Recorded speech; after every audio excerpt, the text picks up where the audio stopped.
Vamos a hablar en esta tarde acerca de los espíritus inmundos, esos espíritus inmundos desconocidos, ¿verdad? Aquellos que de alguna manera están cogidos por Satanás. El evangelista Marco nos define perfectamente en una historia acerca de un endemoniado. Habla de los resultados finales en cuanto a este tipo de males. Y la lectura bíblica la encontramos en el Evangelio de San Marcos, capítulo 1, versículos del 21 al 28. Y el sábado entró Jesús en la sinagoga y comenzó a enseñar, y se admiraban de su doctrina, porque les enseñaba como quien tiene autoridad y no como los escribas.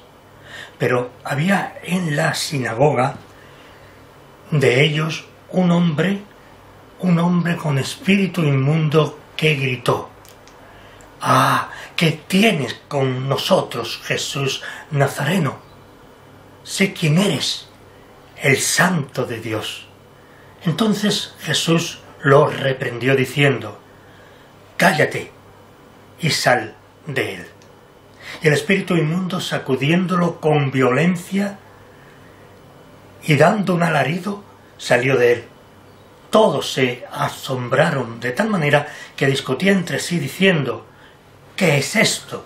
¿Qué nueva doctrina es esta que con autoridad manda aún a los espíritus inmundos y les obedecen?» Muy pronto se difundió su fama por toda la provincia alrededor de Galilea. Hasta aquí la palabra del Señor. Para hacer una introducción sobre este difícil tema, estamos, como ya hemos dicho en alguna ocasión, estamos hablando sistemáticamente, en este caso, del Evangelio de San Marcos, sin obviar ningún tema, en absoluto, todo lo contrario. Y quisiera hacer una pequeña introducción a esta predicación dirigida a hermanos y personas que visitan nuestra web y se están iniciando en el conocimiento de las Escrituras. Aquí expongo algunas palabras a continuación que puedan ayudar a la comprensión del texto bíblico. Comienza, como hemos leído, en los versículos del 21 al 28. Todos sabemos que, aunque Jesús era de Nazaret, el centro de su actividad en Galilea fue Capernaum. Cualquier persona podía ser invitada, cualquier persona competente podría ser invitada durante la reunión a explicar las Escrituras. Jesucristo nuestro Señor habló varias veces en las sinagogas. Allí estaban también los escribas. Basaban su enseñanza sobre todo en la autoridad de las Escrituras y en la de otros maestros. Pero Jesús tenía algo diferente. Jesús enseñaba con autoridad propia. También se habla de espíritus impuros o del espíritu impuro. Se trata en este caso de demonio o espíritu malo. Los relatos de los evangelios atribuyen muchos desórdenes físicos y mentales al influjo de los espíritus malos. Jesús quiere librar al ser humano del mal en todas sus manifestaciones. No solamente a sus hijos, a sus discípulos en este caso, y a aquellos que posteriormente le siguieron por gracia del Espíritu de Dios, sino que el amor de Dios iba más allá y quería librar al ser humano de este mal diabólico en todas sus manifestaciones. ¿Has venido a destruirnos? Empieza estos versículos. ¿Has venido a destruirnos?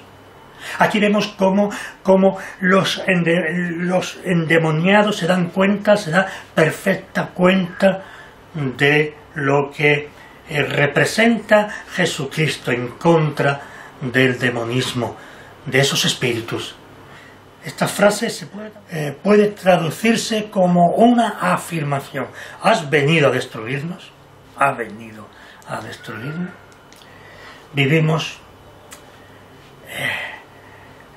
a tope en nuestra vida carnal, y vivimos también ausentes, manteniendo poca o nula vida con la palabra de Dios y con la Iglesia instituida, con la Iglesia del Señor.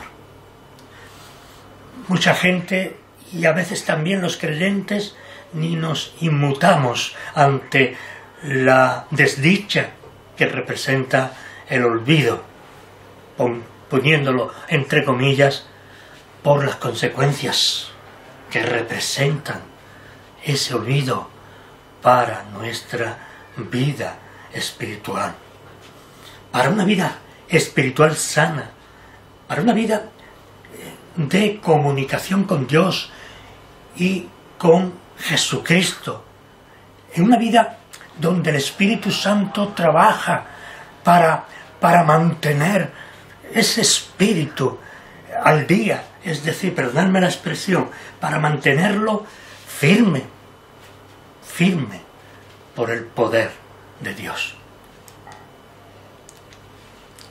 Hablo de creyentes en este momento, no estoy de creyentes convertidos, hablo de creyentes convertidos, más bien del creyente, así a secas, porque creyentes tenemos que Satanás es un creyente, ¿verdad? Cree en Dios, sabe que Dios existe, sabe y conoce el poder de Dios como ningún otro hombre, pero en realidad hay muchas personas, la mayoría de personas, algunas de ellas que le hemos hablado del Evangelio, otras que vinieron a nuestras iglesias y acabando no volviendo más, y ahí podríamos estar hablando, pero no es el tema de hoy. Allá, cada uno, con las formas que han decidido de vivir su vida, no solamente su vida natural, sino también su vida espiritual. Allá ellos, con sus cosas. No nos interesa en absoluto lo que nos digan o lo que nos opinen acerca de la vida espiritual de ellos o de otros. En el texto de Marcos, aquí el evangelista dibuja varias situaciones sobre la cruda realidad de la ignorancia aprendida. Hay mucha ignorancia aprendida en muchas gentes que dicen ser cristianos. Y lo que es peor, en muchas personas creyentes que han recibido una experiencia de salvación. Por eso, la ignorancia aprendida no nos sirve para nada. Y los textos en los que en principio hemos leído nos narra claramente lo que en realidad necesitamos para nuestra vida espiritual. Y esos textos nos ilustran nuestra predicación en esta tarde. Es una falta de grave responsabilidad. Muchas personas no necesitan la predicación, no necesitan que otros hombres como ellos les predique. Ellos dicen, muchas personas dicen, que bueno que ellos leen la palabra de Dios en la Biblia y ya tienen bastante. ¿Para qué escuchar ahí un sermón de una persona que posiblemente ni tan siquiera para ellos no tengan ni idea? Pero la vida espiritual no puede ser llena de esa manera. La vida espiritual necesita la palabra de Dios, y lo que es más importante, Dios instituyó predicadores, maestros, que enseñasen, pastores, que guardasen a los hermanos para que hubiera un crecimiento profundo, real, auténtico en la vida, en el conjunto de la vida de la Iglesia. No hay Iglesia si no hay esta unión espiritual los unos con los otros. No hay una Iglesia verdadera si esa Iglesia no tiene como objetivo precisamente a los creyentes, para que vayan creciendo en la gracia y en el conocimiento a través de la predicación, a través de la enseñanza y a través de la unión los unos con los otros. Por eso decimos que es una falta grave obviar, tener a menos la predicación de Dios. Es en cualquier caso una actitud de soberbia constante, y no precisamente contra la Iglesia, que también, o contra el pastor, que también, sino contra Cristo nuestro Señor, porque Él es el guía, Él es la Iglesia, es su esposa, dicho de una manera humana, tal como nos lo relata las Escrituras. Especialmente en estos textos que hemos leído, y en otros también. Y están ahí por algo. Están ahí para nuestro conocimiento. No solamente un conocimiento intelectual, que sí, sino para nuestro conocimiento espiritual, para que tengamos un crecimiento, como decíamos antes, un crecimiento de la fe, un crecimiento de la gracia de Dios en nuestras vidas. Y están, repito, para no solamente nuestro conocimiento, sino también para nuestra espiritualidad, para nuestro crecimiento. Por eso debemos, mediante la oración y el compromiso con la Iglesia del Señor, solucionar este olvido aprendido. Tan pronto como empezó nuestro Señor Jesucristo a hacer milagros para confirmar su doctrina, lo primero que hace es, ¿qué hace lo primero?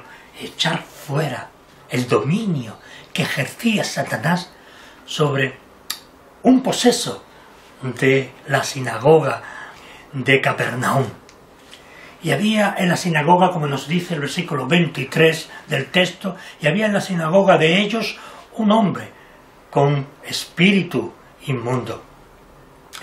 Eran llamados así porque la posesión diabólica era considerada contaminadora. La posesión diabólica contaminaba a todo el ser humano que caía en ella. Era algo que esa persona, ese endemoniado, dependía totalmente de esa posesión del diablo. El demonio llevaba de una manera muy especial dominado a su presa, y también le llevaba cautivo. No era una persona sin libertad, sin ningún tipo no solamente de libertad, sino de hacer lo que ellos podían o querían hacer. No, estaba amarrado a las cadenas de Satanás, y era muy difícil, por no decir imposible, a menos que mediara la gracia de Dios, salir de esa dinámica, por llamarla de alguna manera, de esa cautividad espiritual. Era prácticamente imposible. Con oración, dice el Señor en otro lugar, y llanto, y con eso. Lo curioso era que este hombre estaba en esos momentos que Jesús entra en la sinagoga, estaba allá también. No había entrado allí para adorar a Dios, ni mucho menos. No, en absoluto. Podemos pensar que, bueno, ¿cómo es posible que una persona endemoniada entre en una iglesia? Sí, es posible. Es posible. ¿Por qué? Porque el diablo tiene ahí muchas oportunidades. Muchas oportunidades. Nosotros no podemos pasar esto así por lo alto. No podemos tender un tul sobre... No podemos olvidar o obviar. No. Está ahí Satanás. También puede estar también. No había entrado ese hombre encadenado a Satanás, no había entrado allí para adorar a Dios. No había entrado tampoco para orar, ni para aprender o ser curado. Por eso vemos cómo en principio se expresa ante la presencia de nuestro Señor Jesús, se expresa primeramente ¿con qué? Con rabia. Hay rabia en el alma de aquel endemoniado ante la presencia de nuestro Señor Jesucristo. Nosotros tenemos que tener en cuenta estas palabras en esta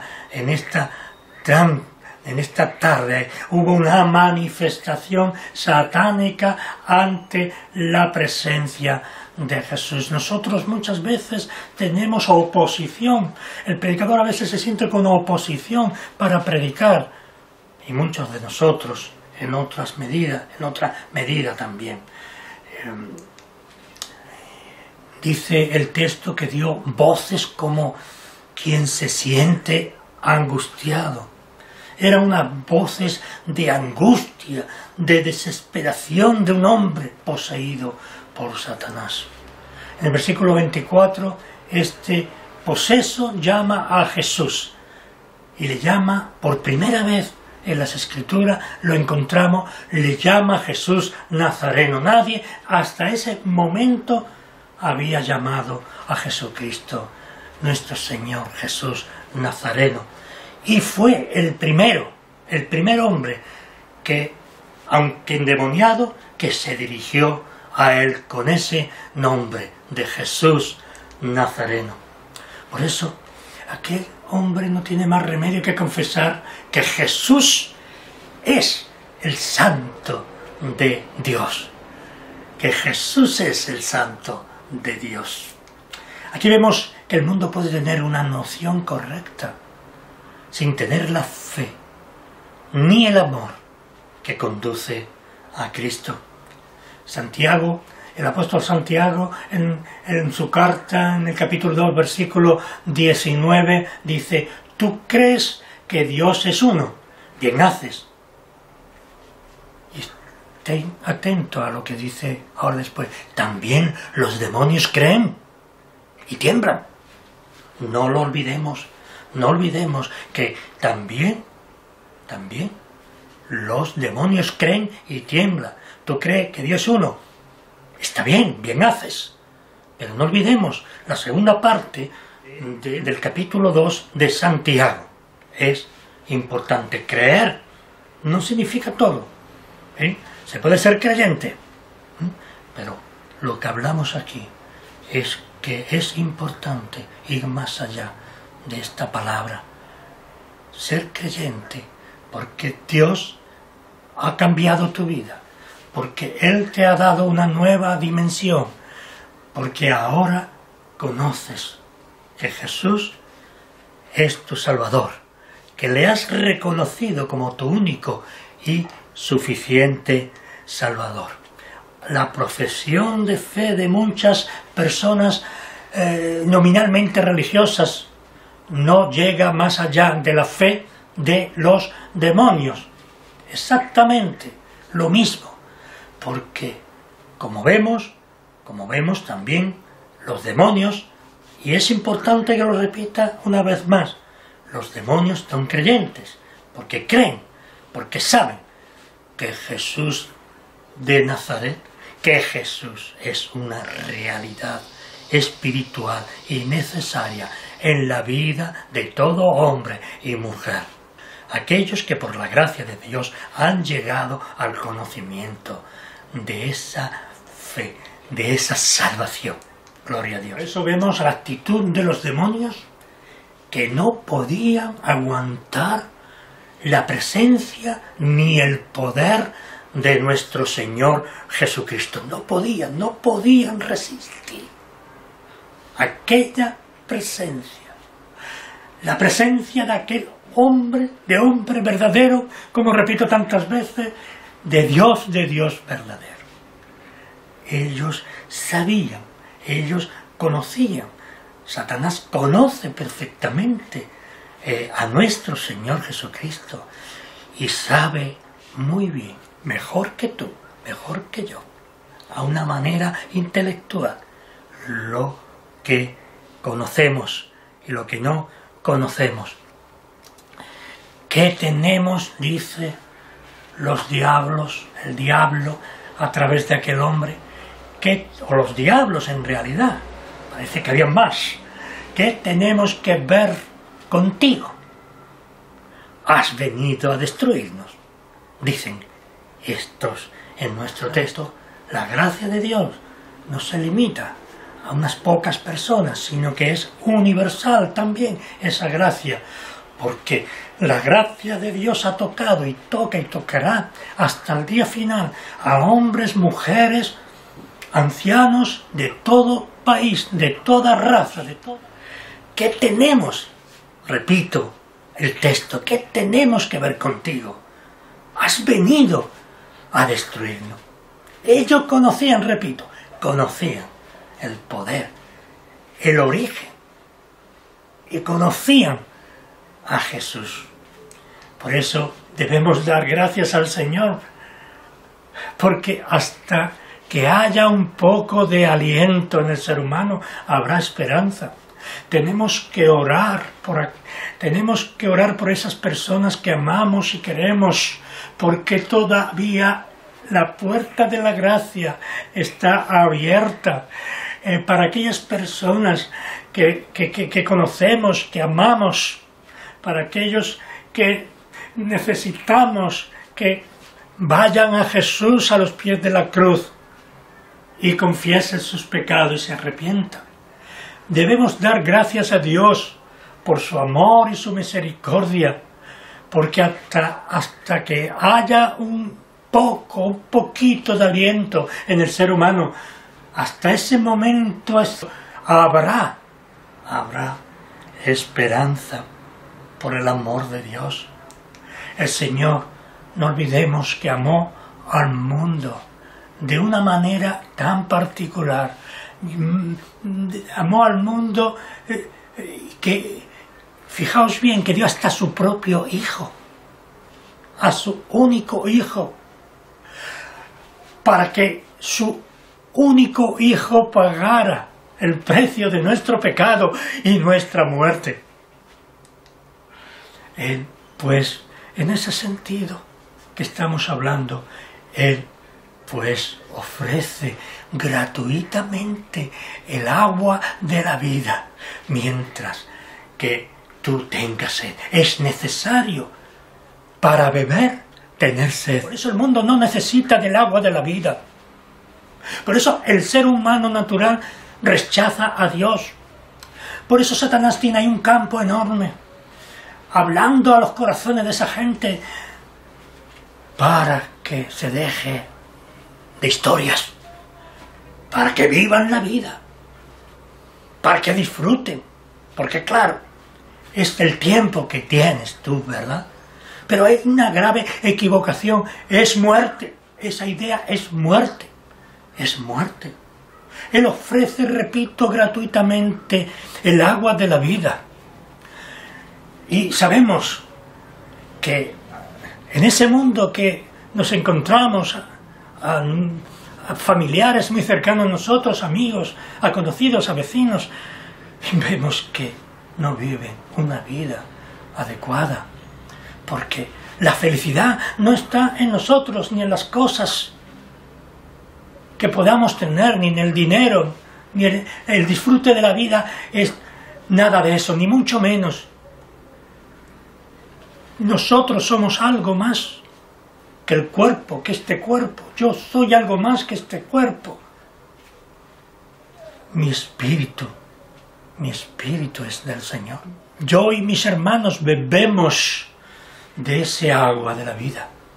Pero es necesario, repito nuevamente, que tengas sed del Dios vivo. Gracias, Padre. Gracias, Señor. Mientras haya aliento en un ser humano, tú siempre vas ofreciendo gratuitamente el agua de la vida. Gracias, Padre. Y te pedimos que aquellas personas que más queremos, como nuestros hijos, como nuestros nietos, como nuestra familia, nuestros amigos, nuestros vecinos, lleguen a ese conocimiento salvador. Señor, estoy hablándote a ti, estoy hablando con el Señor, pero hablándote a ti como una oración que tendrías que repetir conmigo. Señor, de que mientras vivamos en esta tierra, tengamos sed de ti, Señor. Por eso, en el capítulo 22, versículo 17 del libro de Apocalipsis, nos hace un llamamiento que no deberíamos olvidar. A todos aquellos que están escuchando esta predicación, que no deberíamos olvidar jamás. Es un texto que tendrías que guardar en lo más profundo de tu corazón y de tu espíritu. Fijaos bien lo que dice. Es un llamamiento particular para ti, para mí, para cualquier persona que le busque. El espíritu y la esposa dicen: ven, ven. El que oye diga: ven. Y el que tiene sed, venga. Y el que quiera, tome gratuitamente del agua de la vida. Ese es el grito del Hijo de Dios. Es el grito de la persona que el Señor ha tocado en su corazón, en lo más profundo de su corazón, y que no debe olvidar. Cuando vemos injusticias que no podemos hacer nada por ellas, el Señor, tu espíritu, clama al Señor y le dice: ven, ven, ven. Ante la miseria humana, las dificultades, la enfermedad y la muerte, el espíritu del convertido debe gritar y decir: ven, Señor. ¿Por qué? Porque Él está diciéndote hace ya 2000 años a través del evangelista Juan, te está diciendo que el que tiene sed, venga, y el que quiera, tome gratuitamente. No necesitas dinero, no necesitas nada que venga de ti. El Señor no necesita nada de ti, sino que tú y yo necesitamos de Él. Vamos, constantemente, no es un día decir: bueno, ya me he convertido y ya está bien. No, cada día, cada hora, que quiera, tome gratuita, beba de la fuente que emana para vida eterna, que está en la palabra de Dios. ahí encontramos nuestra esperanza, ahí encontramos nuestra vida, ahí encontramos lo que Dios quiere para ti y para mí. Es importante que no olvides de tomar ese agua de la vida, que es la lectura constante de la Escritura, de la oración, del acudir con los hermanos para compartir lo que el Señor ha hecho en tu vida. Porque si no vas con los hermanos, no vas a la iglesia, no vas al culto porque ya estás bien de sermones, tú no has entendido nada. O estás muy mal, espiritualmente hablando. Observemos cómo nuestro Señor venció al espíritu inmundo. Es vano que Satanás diga, déjame quieto. No, porque el poder de Satanás será quebrantado una y otra vez, así hasta el final, hasta el día que venga el juicio de Dios. Hemos hablado de la victoria que Jesús tuvo sobre el espíritu inmundo y cómo Jesús, igual que él, porque él fue a orar precisamente para ganar esa batalla y la ganó. Nosotros, y estoy repitiéndolo mucho, lo sé, pero me da igual, quiero que esto quede clavado en lo más profundo de tu vida y de tu corazón. Como Jesús debemos orar, hermano y hermana, hasta el fin. Porque esa victoria de Cristo en la cruz es también nuestra victoria. Es también mi victoria y tu victoria si crees en el nombre del Señor Jesús. Con todo tu corazón, con toda tu alma, con todas las fuerzas de tu vida. Y te entregas a Él. Y le amas como Él te amó. Será imposible. Pero ese amor que Dios te dio, que Jesús te entregó en la cruz, ese amor, hermano y hermana, debe estar reflejado en los demás. Ya lo he dicho, pero lo vuelvo a repetir. Es importante que la gente que te conoce, la gente que te aman, toda esa gente son las primeras que pueden ser alcanzados por la gracia de Dios y pueden ser arrebatados de Satanás a una vida totalmente diferente, a una vida de victoria en victoria, porque la victoria de Cristo también es nuestra victoria. Lo repito, pero quiero que lo sepas de nuevo. La victoria de Cristo también es tu victoria y mi victoria. La derrota de Satanás, no lo olvide, es también nuestra victoria. En vano será que el maligno diga, déjame quieto, déjame en paz. No, porque el poder del maligno será quebrantado una, otra y otra vez por el Espíritu de Dios, por el Espíritu de Cristo, por el Espíritu Santo será quebrantado. La derrota de Satanás es nuestra victoria también. Y así como enseñaba con autoridad, nosotros tenemos que tener esa autoridad para hablar así a los demás. Para predicar el Evangelio tenemos que tener esa autoridad.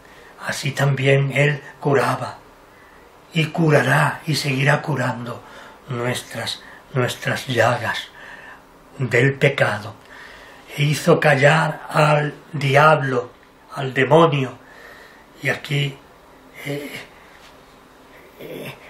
quiere decir, el vocablo utilizado por Jesús significaba se amordazado. El diablo quedó amordazado por la gracia de Dios y el poder de Dios y de Jesucristo, su Hijo.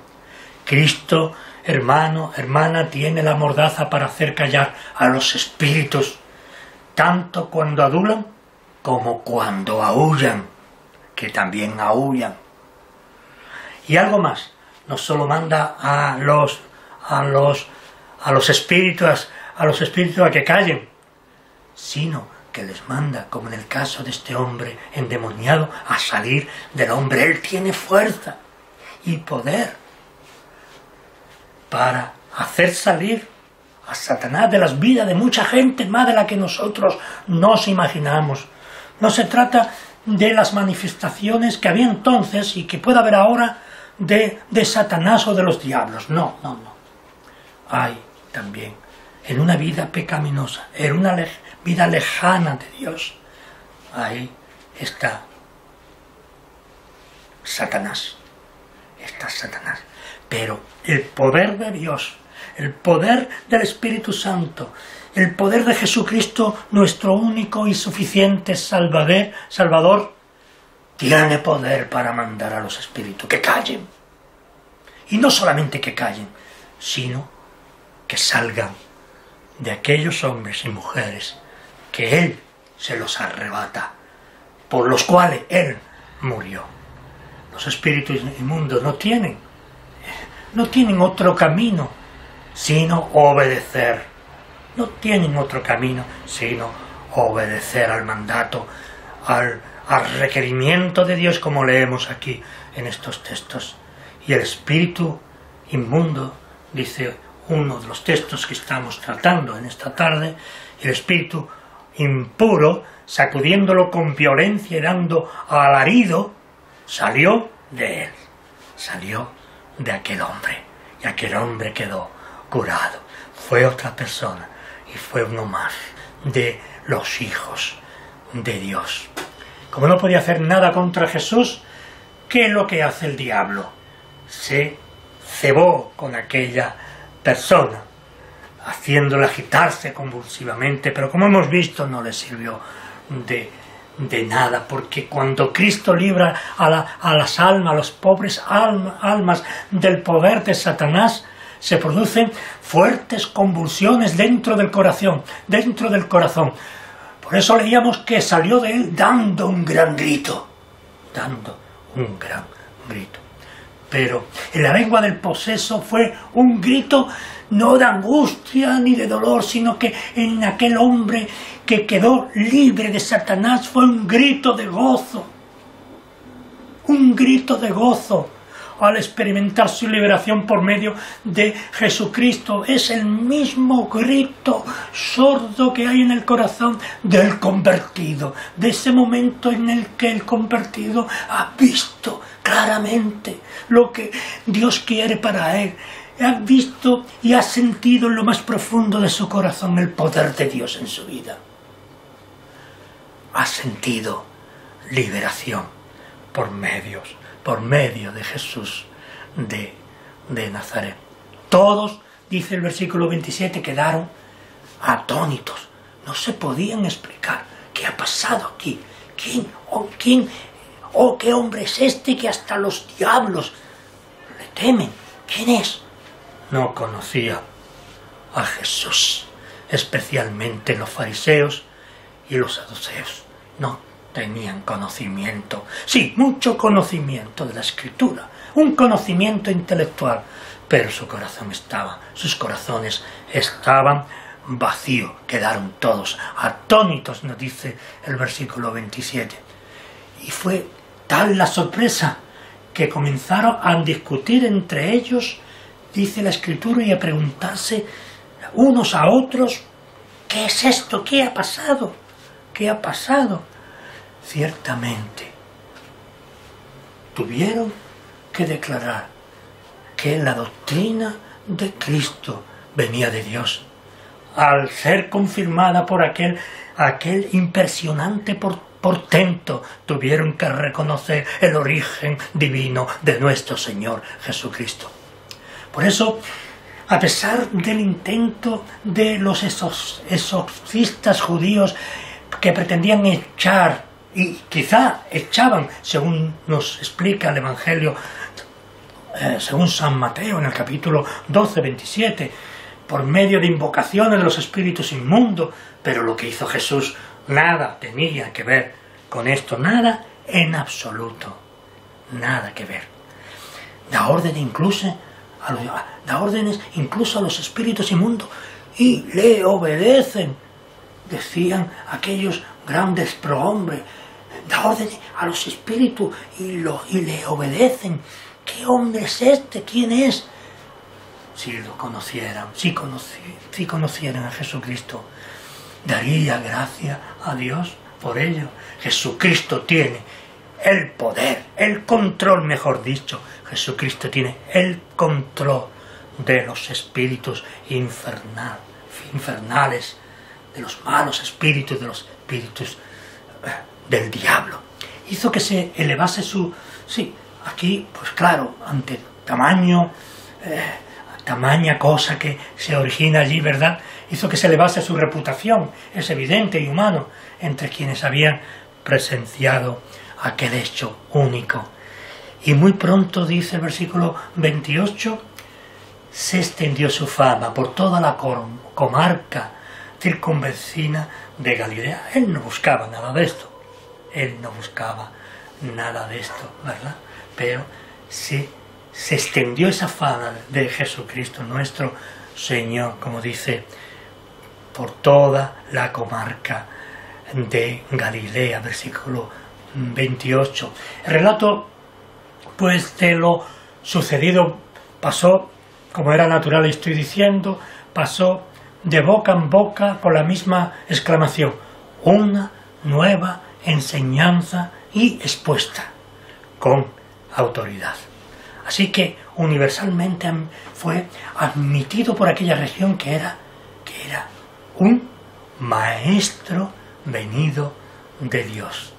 Rabí, dice Juan en el capítulo 3, versículo 2, Rabí, sabemos que has venido de Dios como maestro, porque nadie puede hacer estas señales que tú haces si no está Dios con él. Fijaos bien en este texto 3:2 de Juan. Y este relato bíblico nos enseña cómo Jesús preparó su propio camino, porque aquello sirvió para el inicio de su predicación, de su ministerio aquí en la tierra. Preparó su propio camino una vez que Juan el Bautista fue encarcelado y asesinado. Que era el Señor. Que lo que hemos hablado aquí en esta tarde sirva para tu vida y para la vida de tu familia. Busca con toda tu alma un lugar donde puedas escuchar esto tal como aquí lo hemos predicado. Que el Señor te ayude, que el Señor abra tu corazón y serás un nuevo hombre y una nueva mujer. El mundo no tiene nada de valor. Todo lo que hay en este mundo es dado por la gracia de Dios. Tu salud es por gracia de Dios. Tus hijos vienen por la gracia de Dios. E incluso las enfermedades también vienen porque Dios tiene un propósito en tu vida. La falta de hijos también. Y todo cuanto para ti pueda ser negativo. Pero el tiempo se acorta. El tiempo es poco. Ya. Llama y clama al Señor para que venga a tu corazón y a tu vida. Y serás un nuevo hombre, una nueva mujer, por obra y gracia del Espíritu de Dios, del Espíritu Santo, y tu vida será otra. Ya lo comprenderás todo. Toda tu vida atrás será comprendida por ese nuevo hombre, por esa nueva mujer. Que el Señor te ayude y seas contigo. Oremos. Y Padre, te pido con todo el corazón, con toda la fuerza que puedo, que son pocas, pero la poca viene de ti, Señor. Que tú tengas misericordia de todos aquellos que amamos y queremos, de todos aquellos que han escuchado o visto esta predicación. Sé con ellos, Señor. Padre Santo, pon en sus corazones esa gracia abundante que sabemos que tú estás prodigando en un mundo que no camina a ninguna parte. Sé con todos nosotros, especialmente con tu Iglesia. En el nombre de Jesús te lo pido. Amén y amén.